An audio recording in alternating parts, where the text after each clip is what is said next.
minutes after 12 is the time, and you're listening to James O'Brien on LBC. Back to politics now. I think inevitably, some of the questions I'd most like you to answer are the questions that I don't think anyone would really ring in anymore to answer. I think clinging to the idea that either Brexit is a good idea or Boris Johnson is not exactly what his critics and indeed his teachers and his colleagues and his former friends have described him as. You just can't. The idea that you're clinging to the carcass of your own credibility so tightly that your knuckles have gone white. I feel love and sympathy for you, nothing else. It must be absolutely awful to be looking at Brexit plus Boris equals this mess and thinking, I can't quite admit that I was wrong. I just can't, because I honestly don't think anybody looks at John Major's intervention yesterday and truly in their heart believes that John Major was motivated by his opposition to the idea of leaving the European Union. Now, I could be wrong. And if I am, I would really like to talk to you that you honestly believe that when John Major spoke out in the strongest of terms about Boris Johnson's continuing debasement of the opposite office of Prime Minister, he doesn't really care about the lying or the law breaking. He only really cares about hurting Boris Johnson because of Brexit. And just pause for a moment to think about that. It's a common theme across right-wing media this morning. I won't go into particular detail because I sometimes wonder whether I am a little bit too concerned about the damage that is done by this sort of rhetoric and alleged journalism, or client journalism, as it should be more accurately described as. But I do find it fascinating. When we were kids, do you remember that advert with Maureen Lipman when her grandson got was it sociology or psychology? And the joke was, oh, well, at least it's an ology. An ology. If it's an ology, it must be something good. And it wasn't something good. It was something that we usually sort of sneered a bit at back in the day. But if I had my time again, I'd study psychology instead of politics. I just find or I'd try and find a discipline that does both. I'm fascinated by why people end up believing and doing the things that they do. People, of course, including me. So the psychology of the situation, to me, is much more interesting than the politics of the situation. And I cannot begin to conceive of the psychology that would see you genuinely believing, not arguing. That's a very, very different thing. You take a politician like Boris Johnson, he doesn't really believe anything, but he will argue everything. It was Rosa Parks, I think, who said, if you don't stand for anything, what will you fall for? Rather beautifully reprised in Lin-Manuel Miranda's musical Hamilton, which I have recommended to you many, many times, but can never recommend really highly enough. So the psychology of actually ending up in a place where you truly believe. I wonder if we can do a phone-in on this, actually. Where you truly believe, because I've just come up with one possible answer to the question.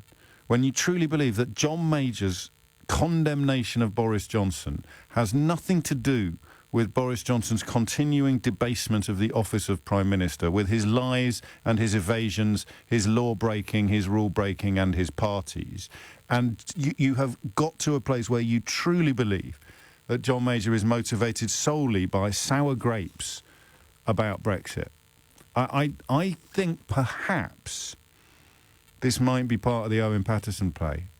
Do you remember when Owen Paterson behaved in an egregious and corrupt fashion, was found to have behaved in a corrupt and egregious fashion? And rather than take his medicine and simply slink off for 30 days of suspension, they decided to fight it. Rees-Mogg led a rearguard action to rip up the entire rule book on parliamentary standards in the hope of somehow exonerating Owen Paterson from having broken the rules regarding parliamentary standards. And they tried to do it by bringing Brexit back into things. Charles Moore, former editor of the Daily Telegraph, wrote about how people who felt that Owen Paterson's proven corruption should be punished were part of a Remainer plot. And it was a real moment. It was a real, what's the word I'm looking for? It was a real watermark, not watermark. What's it called? Benchmark, water something. Oh, forget it. It always happens at about 12:10 on a Friday. So I give you my heart and soul all week, and I get to the home straight. I get to the last lap, and my brain starts firing on a slightly slower. It's not a tide mark. No, Keith, it's not a skid mark. Honestly, what are you talking about? It's a really pivotal moment because it didn't work. So all of the people that normally... So Brexit became like a whistle. And if you blew it, all bets were off. We explained this at the time, I think, in pretty clear terms. A watershed moment. Thank you, Keith. So you blow the whistle and all bets are off. So, you know, Jacob lies to the Queen. They unlawfully prorogue mandate. But people who would ordinarily be absolutely disgusted at the idea of a government minister lying to Her Majesty the Queen went along with it because the whistle was blown. It's all about Brexit. Beep. And it worked. I don't think you can argue with this analysis. I know that sounds a little bit cocky, but it fits the facts so completely. And it also gives you the credit of me acknowledging that ordinarily the idea of a government minister lying to the Prime Minister, lying to the Queen, would disgust you to your very core, to your patriotic core. But all of the people who claim to be patriotic to their core went along with it because the Brexit whistle had been blown. The same with Brandon Lewis saying he was going to break the law in a very limited and specific way. The same even, I think, with Priti Patel being found to be a proven bully and Dominic Cummings telling you that he'd driven to Barnard Castle and back in order to test his eyesight. Because all of it could be filed under or drowned out with the sound of the Brexit whistle. You went along with it. And I wish you hadn't, obviously, but I understand why you did, because it had become such a battleground that you couldn't really get out of your regiment. You couldn't get out of your army. You were opposed to them and they were opposed to you. So I think that the only way in which... Watershed moment, everyone now. My inbox is full of watershed moments. I think that the only way in which you can believe that John Major spoke out about Boris Johnson's debasement of the office of Prime Minister, continuing debasement of the office of Prime Minister, and therefore British parliamentary democracy, the country in general, I think it is projection. I think it's projection. I think that the so-called journalists pretending that they believe John Major is somehow trying to re-litigate the referendum. I don't think they believe it, but they obviously are aware of how easy it is to manipulate you and how powerful the lure of that whistle is. So they blow the Brexit whistle and they know that you'll come. They believe that you'll come running because you have done on issues like Dominic Cummings and Priti Patel and lying to the Queen and unlawfully proroguing Parliament and driving to Barnard Castle and back to test your eyesight, because that whistle is so seductive. Every time it's been blown, you have turned off your eyes and your ears. You have surrendered your normal standards and values. So that's why they're blowing it again now.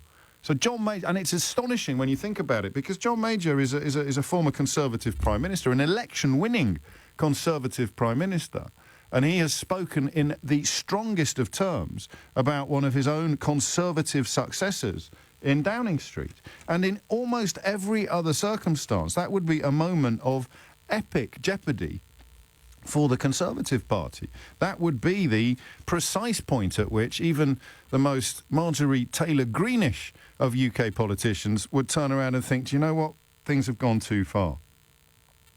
Listen to these words. Our political system has always been among the strongest and most settled in the world. It relies on respect for the laws made in Parliament, on an independent judiciary, on acceptance of the conventions of public life, and on self-restraint by the powerful. If any of that delicate balance goes astray, as it has, as it is, our democracy is undermined. Our government is culpable in small but important ways of failing to honour these convictions. That is an astonishing condemnation of a serving Conservative Prime Minister from a former Conservative Prime Minister. But we have become so completely befuddled by Brexit that Boris Johnson's allies in the media and in the Parliamentary Conservative Party are blowing the Brexit whistle on John Major now and saying, no, forget about the independent judiciary, the respect for laws made in Parliament. Major's just blowing smoke up your bum. He doesn't care about self-restraint by the powerful. He doesn't care about the delicate balance. He doesn't care about our political system. I mean, everything he said is true, but that doesn't matter. He doesn't really mean it because he is a Remoaner. I really want to talk to people who believe that. I know we are not necessarily going to be the very best of friends, but I just think it's so psychologically terrifying that our country can still, or that 52% or whatever it is, that part of our country can still do this, can still say that the only reason why John Major is telling the truth about Boris Johnson is because he's a remote. It's just not normal anymore, is it? And you've got Jacob Rees-Mogg having to beg Sun readers to tell him why what the victories are. What are we going to do with our big win? All the stuff that you promised would happen hasn't happened. Everything that you said would get better has got worse. Liz Truss goes to Russia to get humiliated on the world stage and comes scurrying back with her tail between her legs. It's just ridiculous. And yet when a former Conservative Prime Minister condemns a serving Conservative Prime Minister, it can be robbed of its impact. It can be... I don't know what the word is. You can almost see these people trying to suck the marrow out of the meaning behind John Major's words. And what they're betting on is that the Brexit dog whistle will still encourage or allow you to turn off your ears and your eyes and your moral compass. So, you're not going to ring me, are you? If I mean, maybe you don't exist. Maybe no one actually believes it, but you have to be able to say something because you're not ready yet to surrender the support or to let go of the carcass of Brexit plus Boris Johnson equals this. But if you want to give me a ring, I'd love to talk to you. You honestly believe that John Major is motivated not by concern, patriotism, honour, but he is entirely motivated by sour grapes over the Brexit vote. That's just nuts. So I need to come up with another question to ask you, really, given that that one is going to prove to be almost rhetorical. And I'd like to do this. And oddly enough, I'm interviewing Christiane Amanpour of CNN when I finish here today for next week's Full Disclosure. And she's the sort of doyenne of London-based foreign correspondents. And I am fascinated, absolutely fascinated, by how we look to other countries now. And I think we'll do the John Major thing from that point of view. So you've got Boris Johnson now being asked about parties in Downing Street, even when he's trying to be the big man on the world stage at NATO press conferences. You've got Liz Truss going all the way to Moscow, hoping to sort of do her ludicrous Margaret Thatcher cosplay and garner political points at home. She gets absolutely trolled by Sergei Lavrov. Horrible to see. Absolutely. Some people get schadenfreude or they find it funny or they gloat. It's absolutely horrible to see. The people who said we were somehow going to be bigger players on the world stage being reduced to piddling idiots by some of the nastiest people ever to hold office on this planet. How do we look? How's it getting? How do we look from where you are? If you're listening somewhere else, 0345 6060 973. The idea that the United Kingdom, the view from France or the view from Germany, how is it getting reported in your newspapers? How is it being relayed to you? What do we look like from where you are? 0345 6060 973 is the number you need. What do we look like? As a former Conservative Prime Minister condemns a serving Prime Minister for essentially lying in Parliament, how is that playing out in countries that once looked towards us with, if not affection, then at least a degree of respect? I think I've solved it, actually. I think it's pretty simple. It's partly projection. It's the idea that because my brain has been so boiled by Brexit, John Major's brain must have been so boiled by Brexit as well. I've got my scarf tied so tightly around my neck. The flow of blood to my brain has been cut off. Therefore, John Major, who wears a different colour scarf, must have tied it so tightly around his neck that the flow of blood to his head has been turned off. But it's what's the alternative? So John Major describes Boris Johnson's utter contempt for rules, standards and common decency. He talks about how riding roughshod over the respect for the laws made in Parliament, over the primacy of an independent judiciary, over the acceptance of the conventions is a threat to our very democracy. This government, John Major says, imperils us all. A former Conservative Prime Minister describing a current Conservative Prime Minister as threatening the very fabric of our democracy. What's the alternative? So either you say, oh, he's just the sour grapes Ramona, or you have to admit the truth. It's literally the last tissue of camouflage surrounding Boris Johnson now is Brexit. So John Major just dropping truths all over the place. From the Times to the Guardian, the analysis is clear. That is exactly what is happening. It is exactly what Boris Johnson has done. How on earth do we avoid admitting that truth, either to our readers or our viewers or our listeners, or, crucially, even to ourselves? How do we avoid admitting the truth to ourselves? What have you got? Well, I've got this. I mean, it's Brexit. We've got nothing else. We've got nothing else we can use to avoid the sheer weight of the truth that John Major has just dropped on Boris Johnson. All we've got is Brexit. Yeah, that's all we've got. Well, who the hell are we going to get to write that article? Patrick's in Ealing. Patrick, how do we look from... Well, you're in Ealing. I'm trying to find out where we look from other countries. What would you like to... Yeah, I'm a Frenchman living in London, and Okay. every Sunday I watch French TV. Okay. And last week Sunday, they had actually a program about how the UK look from France, and I can tell you it looks awful. Gosh. They were talking about how Boris Johnson portrayed him as a clown. And they didn't understand why he was still in power, because he blatantly lied to the House of Parliament, and they were actually having a reshowing of what every time he was lying, and every time he was lying, they were saying liar. Really? Liar. Yeah, they were saying menteur, menteur, menteur. That's incredible. That's And then when incredible. they came back into the program, they were asking why is he still in power? And what answer did they give? Because, I mean, in many ways, I don't know. Did they come up with any theories? No, they didn't come up with any. They didn't come up with any theory. They were saying this is the state of the politics in the UK. Yes. This is as the state is now. You can lie and still be in power. So how would you describe it? A mixture of bafflement and ridicule? It's confusion. Yes. They don't even. It's absolute confusion. How can this be happening? Because, look, it's here, right in front of you. Here is here it is. Look at it. And then somehow our country is still Exactly. under the illusion that it's Exactly. not there in front of us. It's not there. And the other thing is they had a German journalist in the panel. Yes. And the Germans were looking at him even in a worse disrespect, because they talked about the moment where he lied and the Queen was at the funeral of her husband. Yes. And they found out the most disrespectful moment in the politic of the UK. And they still kept him in power. Well, that's the point at which you'd expect self-appointed patriots, you know, the I love the Queen people in this country to have run out of road. And I think a lot have, actually. I mean, we're talking more about the media this morning than we are about punters.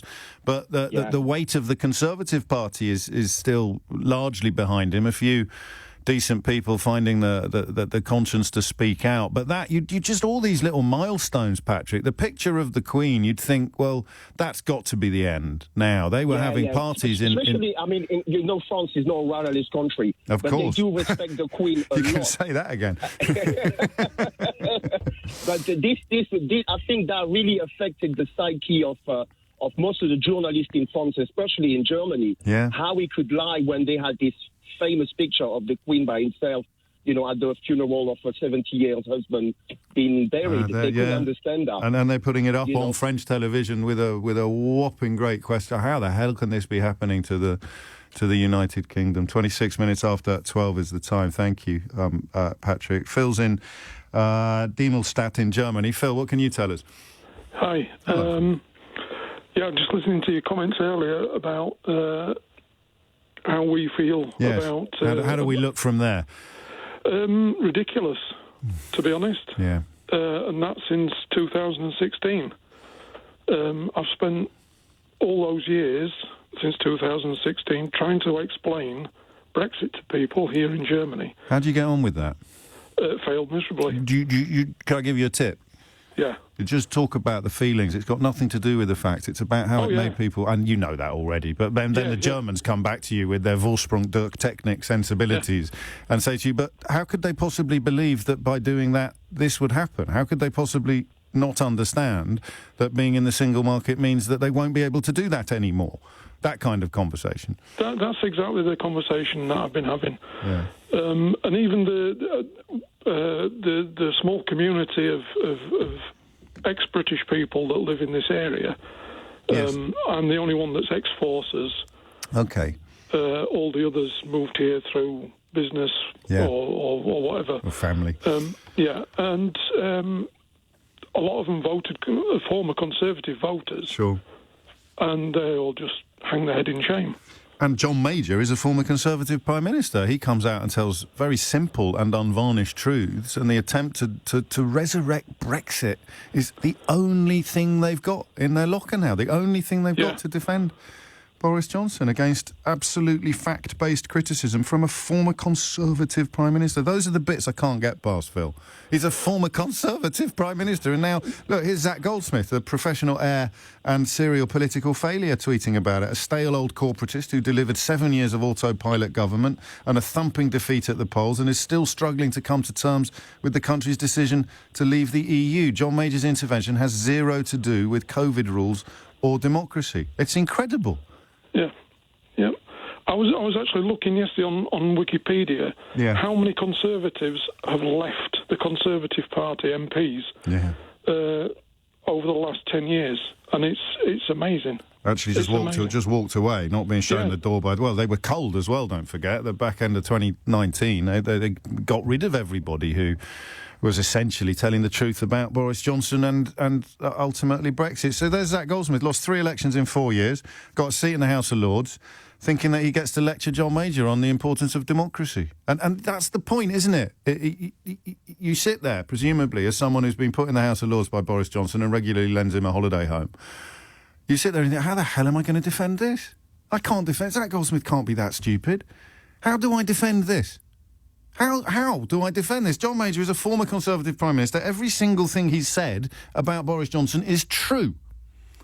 So I can't accuse him of being a liar. What on earth can I accuse him of if I'm going to defend Boris Johnson?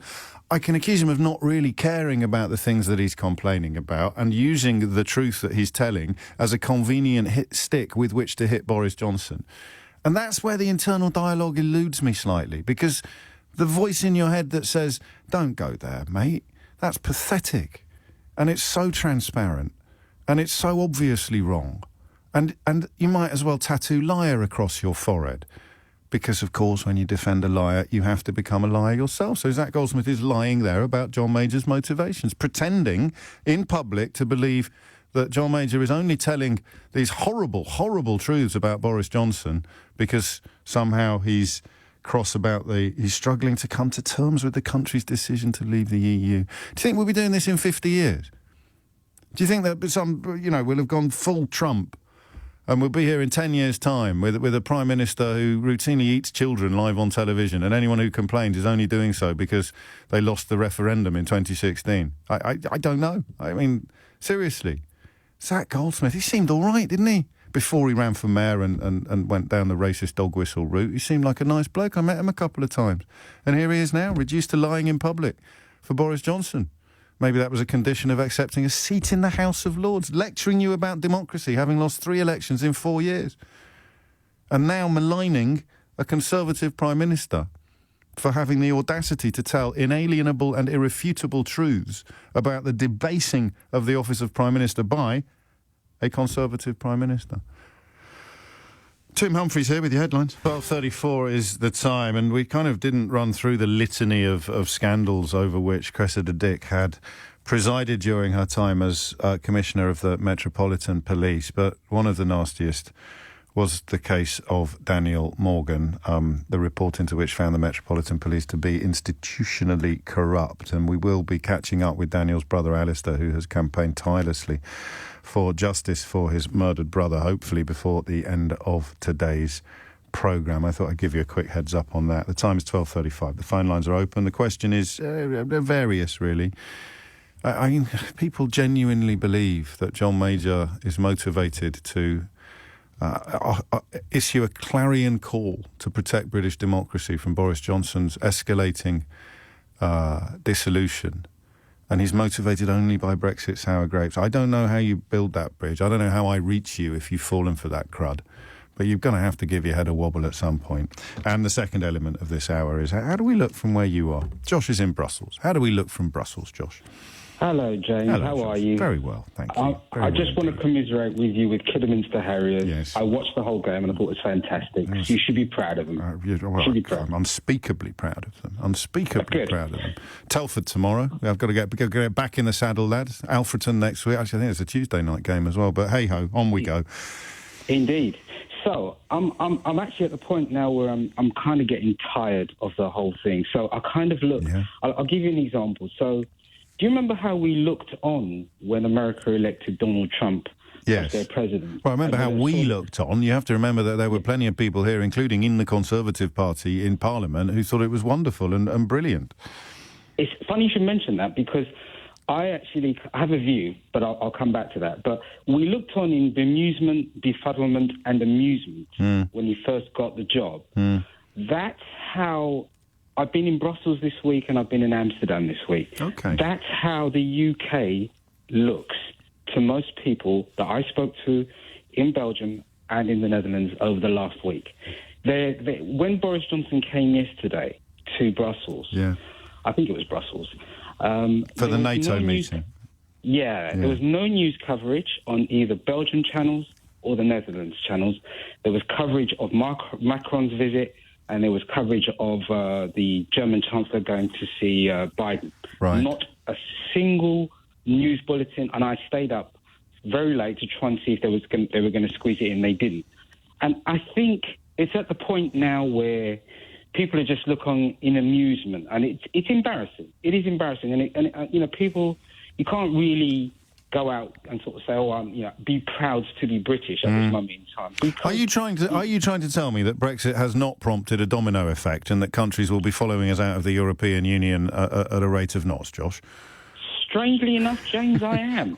And the funniest thing is, funny enough, I spoke to a truck driver who used to take goods from Belgium to the UK.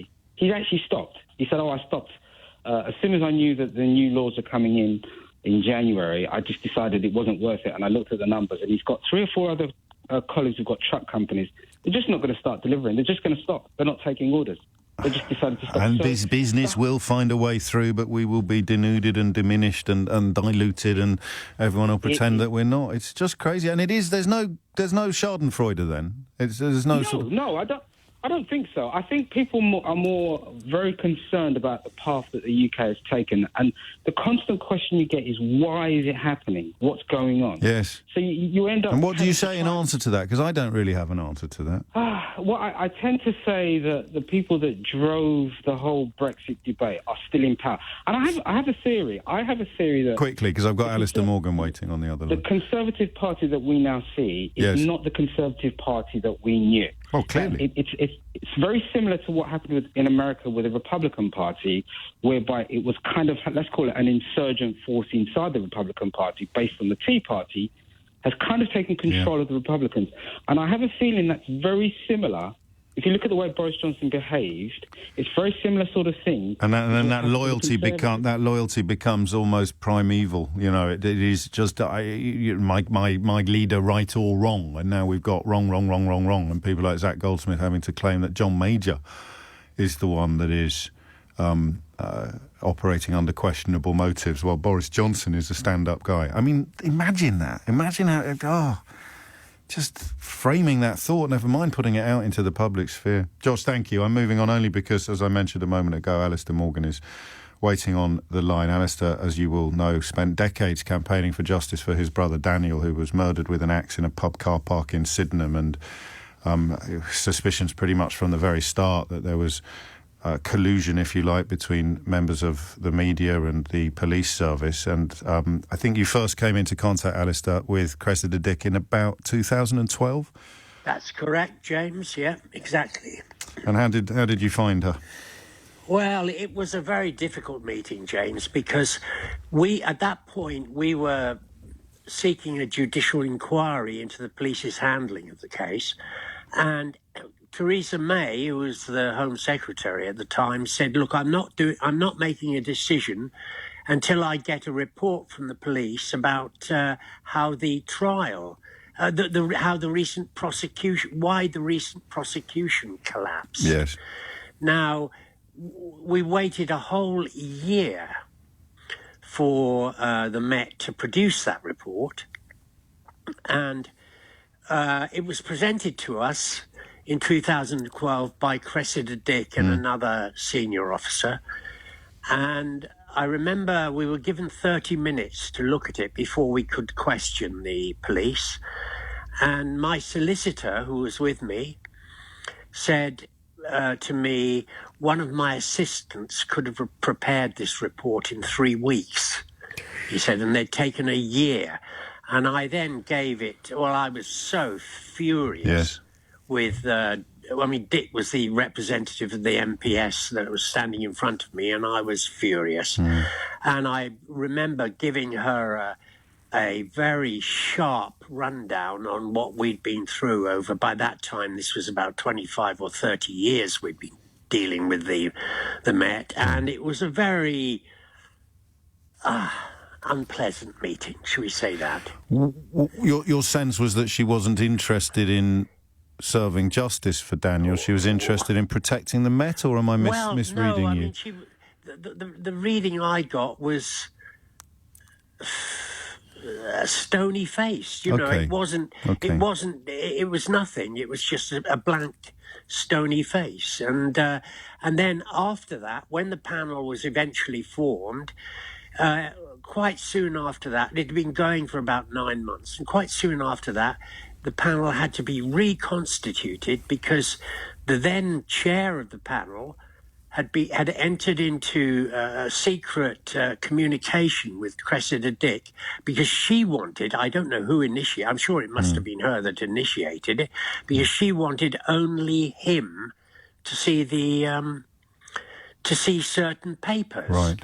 And then the rest of the panel found out about this, and then he had to go, the chair of the panel had to go, and we had to start all over again. Grief. And then, not content with that, right? And then we find in the report that she had been. We were going through this awful long job with the panel over years and years, and they were saying, well, we should be able to publish next spring, and then it would be, oh no, sorry about that, it's next autumn, and then, oh no, sorry about that, it's next September, and it just went on and on and on. And now we find that it was Cressida Dick had been blocking their access to the Homes system, which they needed. It was an urgent requirement for them to do a proper job on that. And she had been blocking their access, reasonable access to the Homes computer for years and years and years, thereby vastly increasing the costs of the inquiry and also delaying and putting my family through another 7 or 8 years of hell. So I am pleased to see her go. Sorry to keep... Yeah. No, you've answered the question I was about to ask, Alistair, so there was no need for me to intervene. I just wondered how you greeted the news last night that she was finally to be heading off. Yeah, well, I just thought that should have been done a long time ago when the report came out. I thought Sadiq Khan behaved disgracefully, backing her up at that point. This is the report that found the whole of the Met to be, the Met at the time to be institutionally corrupt. It is incredible to think that somebody so closely involved in your case could end up in charge of the whole operation, and then that judgment is handed down, that report is published, and everything just carries on as normal. Yeah, exactly. And Khan had the opportunity then, and there was a whole array. You know, the report. First of all, Priti Patel delayed the report for a month, during which time I suspect that eyes that shouldn't have seen it did see it. Okay. And then when the report was finally published in June last year, even before anybody could possibly have read it, I mean, it was a vast 1,250-page report. They were all out there saying it wasn't true before they could have even read it. Yes. You know, it was just a knee-jerk defense. dreadful spectacle, you know. I'll put that to Sadiq Khan next week when he's in the studio, Alistair. Ask him why he didn't act. I will, I promise you. Yeah, give him a good grilling. Okay. I shall do my best, Alistair. He deserves it, yeah? Yeah, I think on this. Okay. And I mean, then it goes back further, doesn't it? Many people thinking that her suitability for the top job should have been over when the John Charles de Menezes case unfolded, the killing unfolded. Alistair Morgan there, who's campaigned tirelessly for decades to get justice for his murdered brother, Daniel, with a very, not a very positive report card upon his dealings with Cressida Dick over the years. 12:46 is the time. Hello, it's 12:49. You're listening to James O'Brien on LBC. 10 more minutes together this week. I'm sure you'll be able to bear the absence. And, of course, if you can't, there's an hour-long interview with the absolutely wonderful Beverly Knight that I shall share a little bit with you of shortly. Before that, the view from where you are. There's an astonishing letter from London in the, of all places, it's a Papua New Guinean organ, I think, that published this. It is quite incredible. Back to Blighty, where Boris Johnson, money launderer to the Tsars, TSARS, clings to his position as Rishi Sunak's house-sitter. There's a few lines in here that really sing, and indeed sting. The natives are as oblivious to the never-ending decline of this erstwhile superpower as they were when they first watched Zulu. But since Partygate, it has begun to dawn that electing a Rococo gigolo to guide them through a pandemic, imminent world war, economic crisis and environmental systems collapse was not the smart move the metric-averse once thought it to be. This is poetry. Some of Johnson's henchmen are buckling too. When 8-bit shaman Dominic Cummings invoked the sacrament of moral conscience, several MPs who hitherto had been labouring to disenfranchise refugees, disability claimants and the working poor suddenly felt unable to follow a...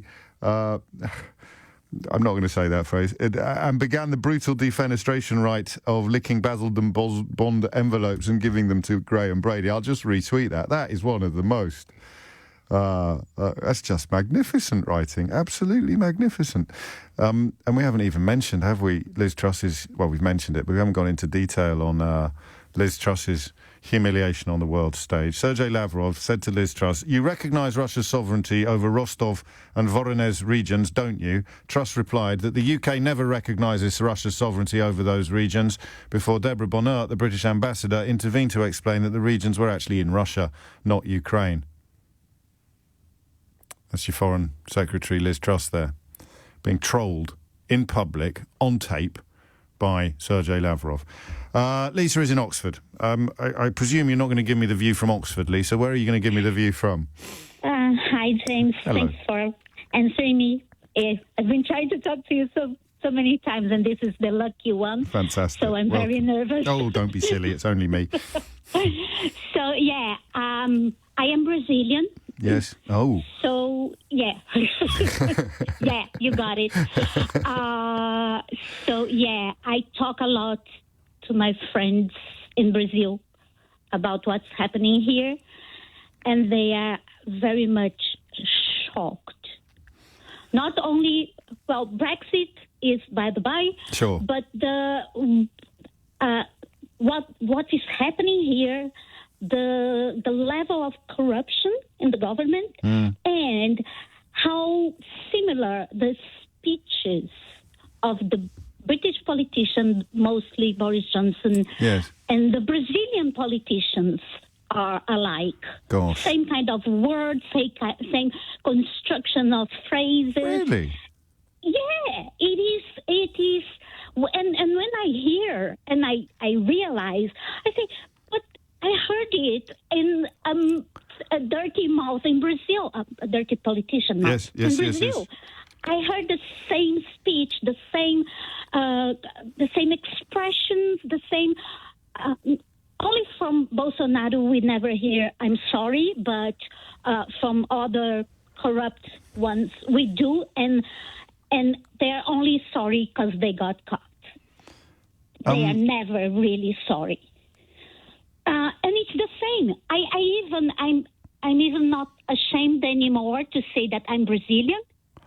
I was going to choose my words carefully because I won't, because you'll tell me off if I speak inappropriately, I think, Lisa. Okay, no worries. So is there a sense that we kind of expect this sort of behaviour in Brazil? but we don't expect it in Britain, or is the shock equal? No, exactly. All right, When I first came to England, I thought, oh boy, I'm coming from a tagged as corrupt place. Yes. Into a place where Exactly that. It's not going to happen, Yeah. and then they just rub it on my face. Yeah.